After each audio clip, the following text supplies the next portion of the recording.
இன்றைக்கி எங்கள் வீட்டில் என்ன ஸ்பெஷல் பார்க்கலாமா? வடித்த வெள்ளை சாதம் தான் செஞ்சுருக்காங்க. ஸோ அதுலேருந்து கொஞ்சமாக எடுத்து வச்சுக்கலாம்.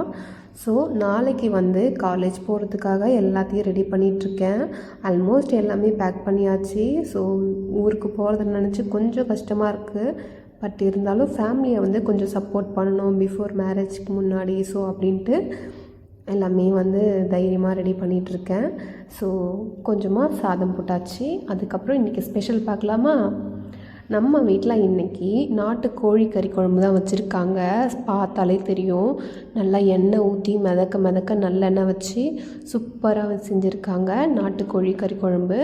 இது எங்கள் வீட்டில் வளர்த்த கோழி சூப்பராக இருக்கும். ஸோ நான் கொஞ்சமாக குழம்பும் பீஸ் ஆட் பண்ணி சாப்பிட ஆரம்பிச்சிடலாம். குழம்ப மூடிட்டு நம்ம போயிட்டு சாப்பிட ஆரம்பிச்சிடலாம். இன்றைக்கி சண்டேங்கிறதுனால ஒரு நல்ல மூவி பார்த்துட்டே சாப்பிட ஆரம்பிச்சிட்டேன். யாருக்கெல்லாம் வீட்டிலேருந்து சென்னை போகும்போது கொஞ்சம் கஷ்டமாக இருக்கும், சென்னை ஆர் வெளியில் போகும்போது கஷ்டமாக இருக்குன்னு கமெண்ட் பண்ணுங்கள்.